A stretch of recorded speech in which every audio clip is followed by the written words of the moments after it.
Sziasztok! Megnézzük, hogy mi újság a szeretett személlyel, amennyiben ő nő. Tehát ez leginkább férfiaknak szól, de nem csak nekik, mert ki szokott derülni, hogy azért talán általános érvényű dolgokat is mondok közben. Úgyhogy ha ide talált, vagy megtalált téged a videó, akkor elképzelhető, hogy lesz benne mondani való a számodra is. Érdemes ezért meghallgatni, de akkor kezdjük is, hogy mi újság ezzel a szeretett személlyel, aki, mint ahogy a személyjelölő is mutatja, nő. Mit tudhatunk meg róla, mi van vele, mi van ezzel a szeretett személlyel.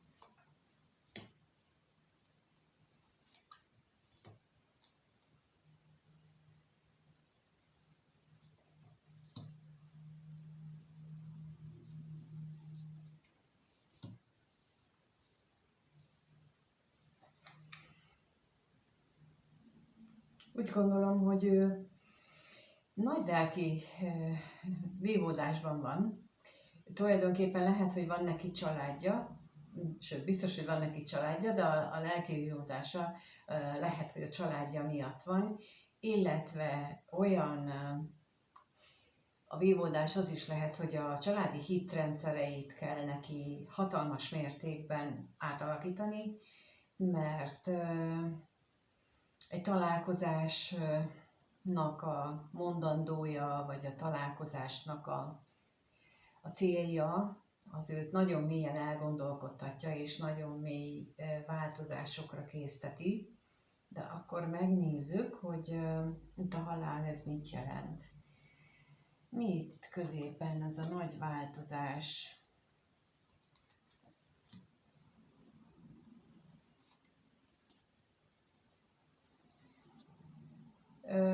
Lehetséges, hogy a múltban ő vagy úgy élte meg az érzéseit, hogy azt gondolta, hogy azok az érzések, vagy pedig úgy éli meg most, hogy a múltbeli érzéseit összesen lehet hasonlítani azzal, amit ő most érez.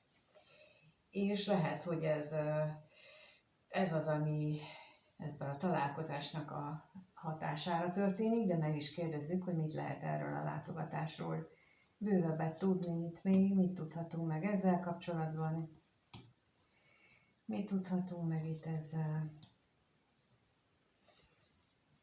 Igen, lehetséges, hogy ő akár a szüleitől kapott mintákat is olyannak értékeli most,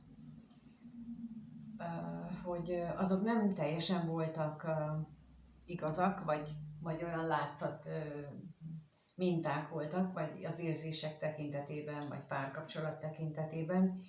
És az is lehetséges, hogy jó sokáig ebben a mintában élt, és ezt a mintát követte, amit a szüleitől vagy a rokonságától ő látott, vagy hallott, vagy ahogyan ott szokás élni, vagy abban a családban szokások voltak, és erre mostanában kezd rá eszmélni, és akkor itt a házra is kérnék szépen.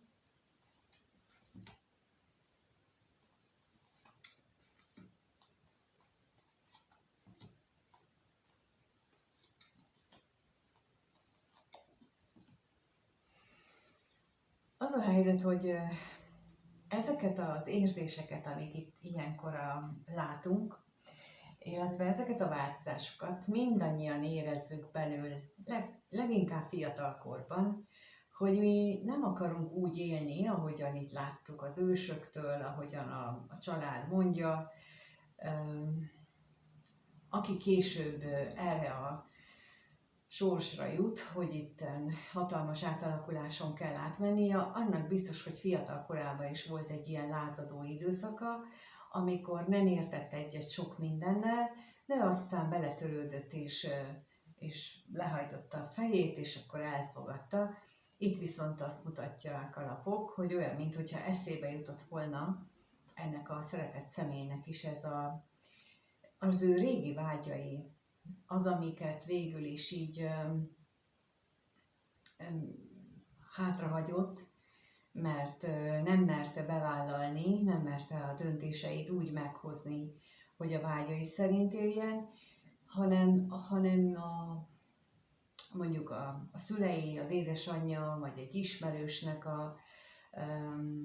érettebb ismerősnek a tanácsára más csinált, de amit mondtam, beletörődött. Tehát, hogy itt olyan, mintha ez így most neki eszébe jutna, és ez a változás, ez a lelki átalakulás, vagy szembemenés a családi szokásokkal, az olyan, mintha ő most ért volna ide el, és ezeket így mind felismeri. Ez például akkor is megtörténik, hogyha valaki elkezd komolyabban önismereti munkával foglalkozni. Történhet ez a család, vagy ez a látogatás, vagy ez a találkozás akár egy szerelmi partner hatására is, tehát hogy ilyen szembesülés, inkább így mondom, de lehet ez egy önismereti munkának is az eredménye, hogyha nem a partner hozza el. De hát ha itt vagytok, és nézitek, akkor valószínűleg némi közöttök azért lehet ehhez, még ha ez benne nem is biztos, hogy tudatosul, de megnézzük, hogy hogyan tudatosul, úgyhogy a kérdés az, hogy ez a női szeretett személy, ő mit gondol a nézővel kapcsolatosan? Milyen gondolatai vannak ennek a szeretett személynek a nézővel kapcsolatosan?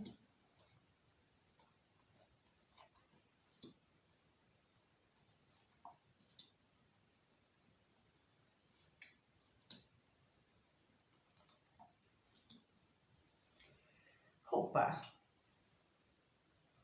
Úgy tűnik, hogy itt azért igencsak beleugrottunk a közepébe. Tehát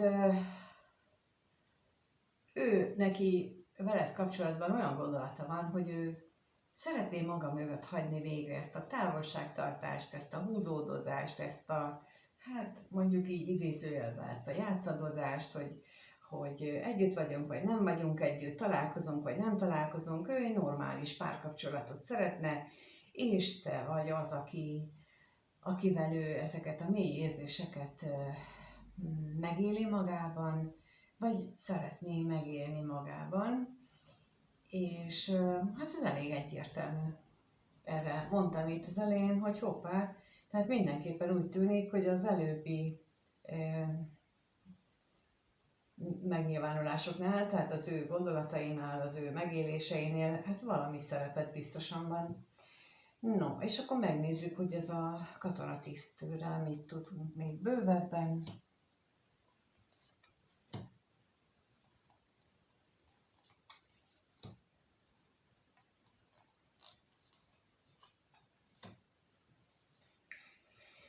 Azt látom, hogy ő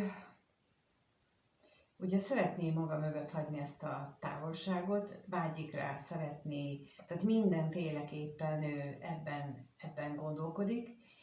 Ugyanakkor amiben még gondolkodik, hogy lehet itt egy adott szó, vagy lehet itt egy olyan minta még itt a levél azt is jelentheti, egy olyan kötöttség az ő részéből, az ő életében, ami hát megállítja. És itt most azért kikívánkozik az a tapasztalatom, hogy a nők határozottabban döntenek a tekintetben, hogyha például van nekik egy meglévő kapcsolatuk, itt is például ez jelenthet akár azt is, hogy van egy meglévő kapcsolata, és a nők azért határozottabban mondják azt, hogy köszönöm, akkor ebből elég volt, és akkor én most megyek tovább, sokkal inkább, mint a férfiak. És hogyha mondjuk valaki ezt nem teszi meg hamar, hanem mondjuk akár évekig húzza, akkor ő nem is valószínű, hogy valaha meg fogja tenni a női szempontból, mert mondom, a nők azért sokkal hamarabb döntenek. Sokkal hamarabb eldöntik, hogy azért nekem nem jó. Ők bennük több a bátorság, hogy ők meg tudják alapozni az életüket, egy új életet meg tudnak alapozni.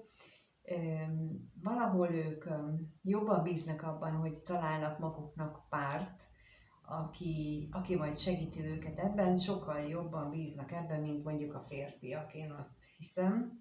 És ez is az egyik oka annak, hogy a férfiak mondjuk nehezebben hagyják ott a meglévő kapcsolatot, mert ott már kialakult a szokás, és ők nem annyira rugalmasak, mint a nők. Tehát ők általában véve is tényleg nehezebben változtatják meg a szokásaikat is, mint a nők, ami nem azt jelenti, hogy nem vágynak rá, csak azt jelenti, hogy ők jobban ragaszkodóbbak. És ehhez talán itt is lehet erről szó, de megkérdezzük azt, hogy mit tudhatunk meg itt a szeretőről, a szerelmes férfiről, hogy ez mit jelent itt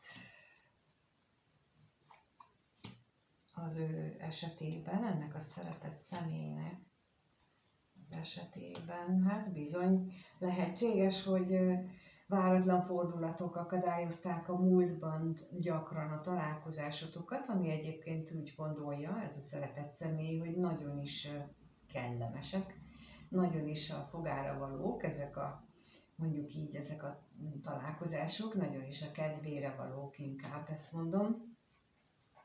És még itt a szerelemre is kérnék szépen, ha már ilyen érzések jöttek.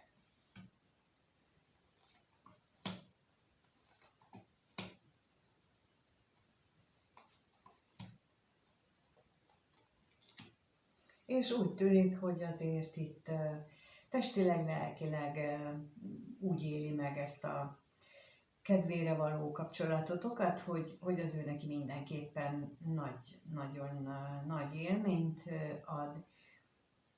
És lehet, hogy egyes esetekben az anyagiak probléma, más esetekben pedig lehetnek olyan nehézségek a kettőtök kapcsolatában,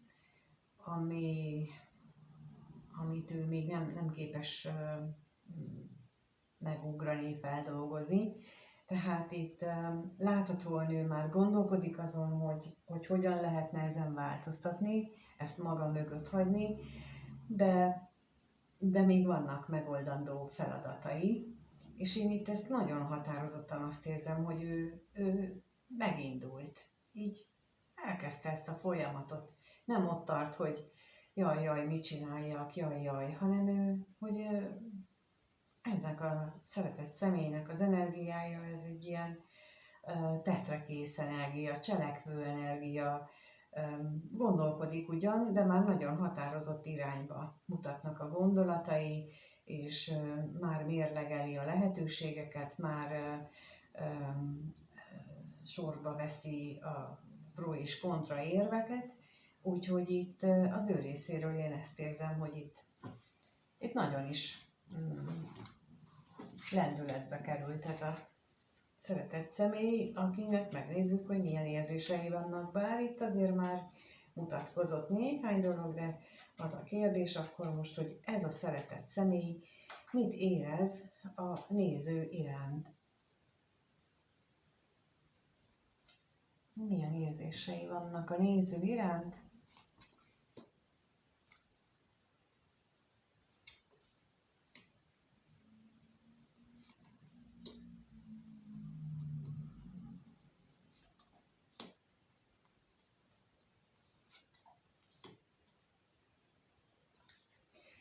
Nos, hát hogyha neki van kapcsolata, akkor ő azt bizony, mint ahogy az előbb mondtam, hogy én azt érzékeltem, hogy ő gondolkodik erősen abban, hogy azt maga mögött hagyja, bár mi marad utána, az ürességnek a feltöltése, tartalommal való megtöltése azért az központi kérdés, de az is látszik, hogy az irántad való érzései a múltban is, és most is nagyon kellemesek, és a veled való együttlét is. És akkor még ezt a házasságot kérnénk szépen.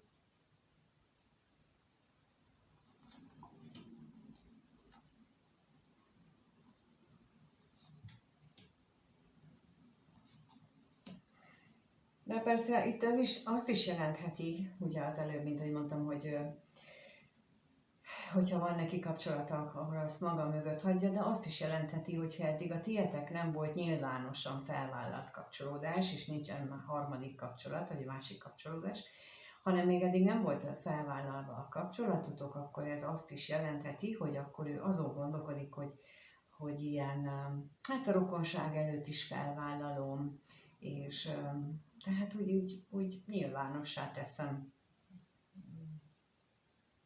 az ismerősök között, és tehát, hogy nem csak így vagy elfogadja így az udvarlásodat, hanem ő maga is határozottabb lépésekre gondol, és akkor most itt az ajándékot kérünk szépen.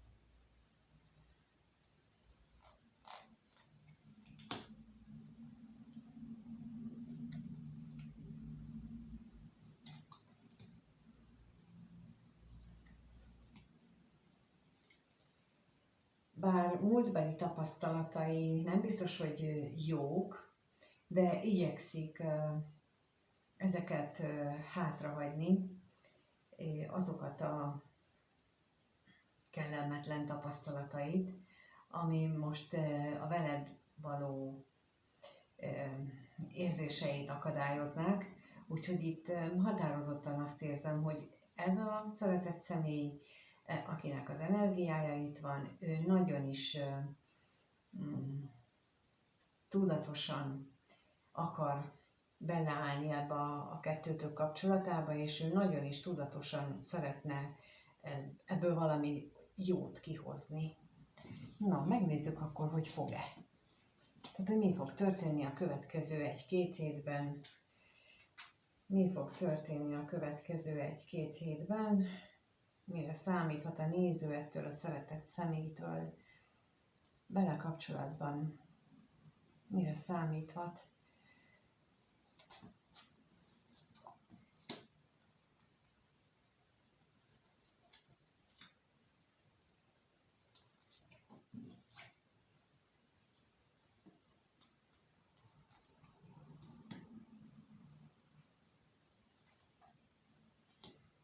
Úgy tűnik, hogy azért lesz itt kommunikáció, lesznek itt olyan nehéz helyzetek is tulajdonképpen, ami hát valamelyik őtöknek a hűségét teszi próbára, a kitartását, azt, hogy mennyire lesznek kitartóak egymás mellett, vagy tehát lehetnek olyan szituációk, ami hát mondjuk így, hogy tesztelés lesz. Na és akkor megnézzük ezt a katonatisztet.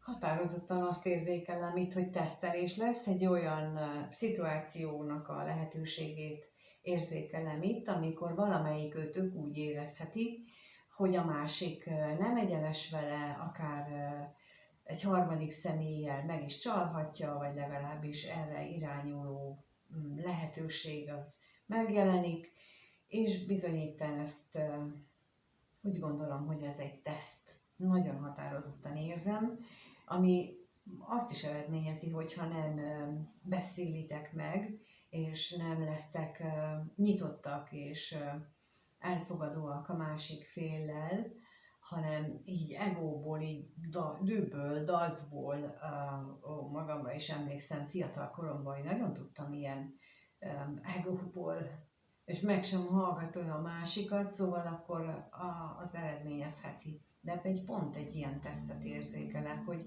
nem biztos, hogy a látszat az valódi lesz.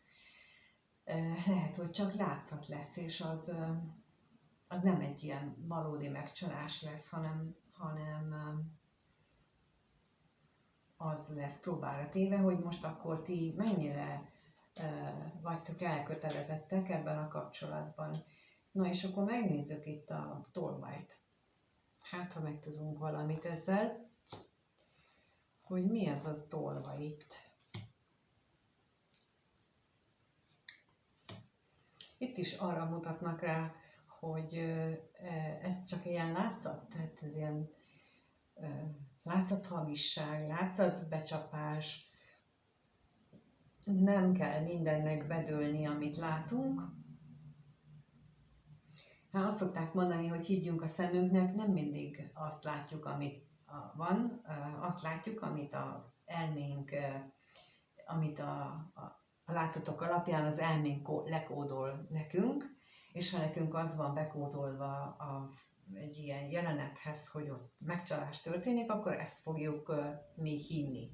De ha mi nem vagyunk alapvetően egy ilyen bizalmatlan típus, mert még eddig mondjuk nem történt ilyen, vagy tudatosan nem sétálunk be ebbe a kelepcébe, az ego kelepcéjébe, akkor azt mondjuk, hogy hát itt látok valamit, de akkor kérlek magyarázd meg, hogy mi volt ez.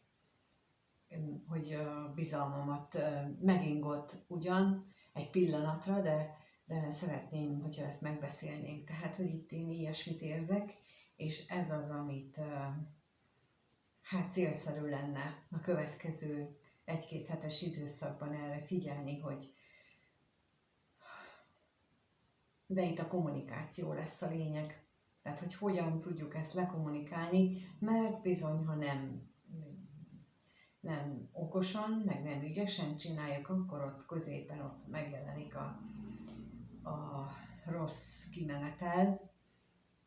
Úgyhogy itt javaslom mindenkinek a mértéktartást és a higgadtságot, mert hogy egyébként meg az látszik, hogy ez a szeretett személy, ő erősen úgy intézi az életét, hogy veled közösen tervezi a jövőt, a közös jövőt, tehát hogy ez nagyon ellentmondás lenne, hogyha most meg ilyen mindenféle látszat alapján te meg azt mondod, hogy akkor Isten áldjon, befejeztük, tehát hogy így ezért javaslom, hogy így lelkileg észben is és lelkileg is fel lehet készülni, hogyha egy ilyen teszt lesz, egy ilyen dolog lesz, akkor bármennyire is itt belőle elkezd a gyomor remegni, meg indulat kitörni, akkor ezt így megküzdeni vele.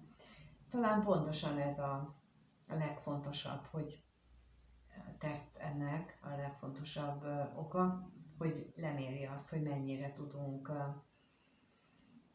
tudunk magunkon uralkodni, mennyire tudjuk a látszatot kiszűrni az életünkből, és mennyire tudunk a dolgok mögé nézni, van-e bizalmunk a másik iránt annyi, hogy akkor beszéljük meg, hogy mit láttam, és segíts meg érteni, hogy mit láttam, te hogyan éled meg. Szóval ez nagyon fontos lenne, hogyha gyakrabban tudnánk, és férfiak részéről is jó lenne, hogyha többet gyakorlatoznánk ilyeneken, nők is, férfiak is, mindenki. Hát köszönöm, hogy itt voltatok és megnéztétek. Köszönöm, ha megírjátok a véleményeteket, hogy lehetőségét, vagy látjátok ennek a lehetőségét, vagy hogyan tudnátok ezt így lekezelni, vagy volt-e már hasonló az életetekben, szóval ilyenekről is mind szívesen olvasok.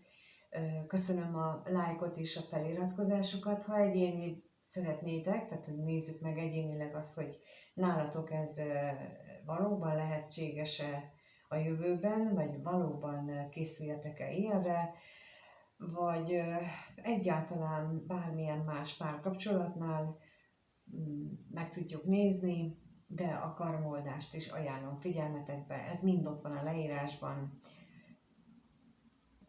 Nézzétek meg, keressetek. Köszönöm, és mindenkinek minden jót kívánok. Sziasztok!